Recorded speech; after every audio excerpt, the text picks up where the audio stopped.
Assalamualaikum warahmatullahi wabarakatuh. Perkenalkan, nama saya Susilowati dari Prodi PG PAUD.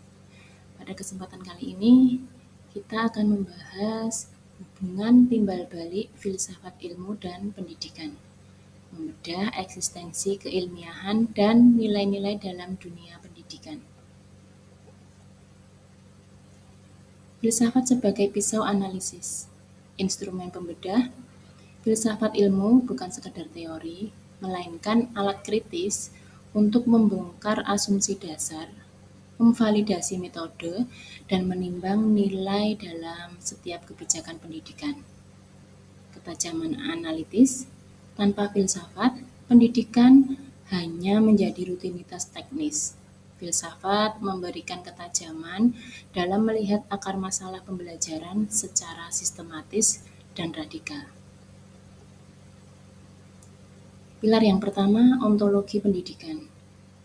Hakikat keberadaan, ontologi mengamati eksistensi pendidikan sebagai ilmu yang otonom. Ia mempertanyakan apa sebenarnya hakikat pendidikan itu. Siapa subjek dan objek dalam proses belajar, dan bagaimana struktur ilmu pendidikan berdiri di tengah sains yang modern. Pilar yang kedua, epistemologi pendidikan. Secara metodologi, menjamin keilmiahan melalui prosedur riset yang valid dan sistematis dalam pengembangan teori belajar. Validasi, menguji sumber kebenaran pengetahuan, apakah berbasis empiris, rasionalisme, atau intuisi pedagogis. Secara struktur ilmu, membangun kerangka berpikir logis yang mengembangkan antara teori abstrak dengan praktek di ruang kelas. Pilar yang ketiga, aksiologi pendidikan. Nilai etis dan estetis menentukan arah moral pendidikan agar ilmu tidak disalahgunakan dan tetap menjunjung tinggi kemanusiaan.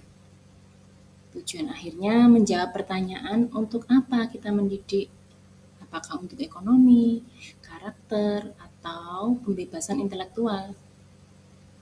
Humanisasinya memastikan pendidikan tetap memiliki jiwa dan tidak sekedar mencetak tenaga kerja terampil tanpa integritas. Hubungan timbal baliknya sinergi yang saling memperkuat antara teori dan praktik. Pendidikan memperkuat filsafat. Pendidikan yang bermakna menjadi laboratorium hidup bagi filsafat ilmu. Fenomena di kelas menyediakan data empiris untuk menguji teori kebenaran.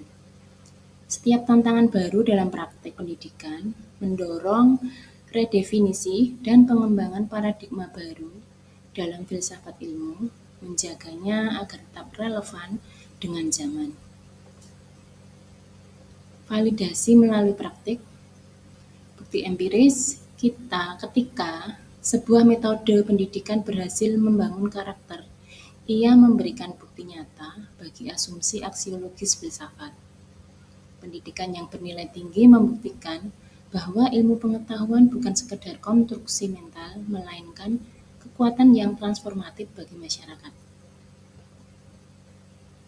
Implementasinya dalam kurikulum merdeka secara aspek ontologi, dasar filsafat ilmu sebagai subjek aktif itu adalah siswa, penerapan dalam praktiknya, pembelajaran berbasis minat dan bakat individu. Aspek epistemologi, dasar filsafat ilmu adalah pengetahuan dekonstruksi atau konstruktivisme, penerapan dalam praktik, project based learning, dan inquiry. Aspek asiologi, dasar filsafat ilmu, pembentukan karakter bangsa, penerapan dalam praktik, profil pelajar Pancasila sebagai muara nilai. Terima kasih, demikian presentasi dari saya, semoga bermanfaat. Wassalamualaikum warahmatullahi wabarakatuh.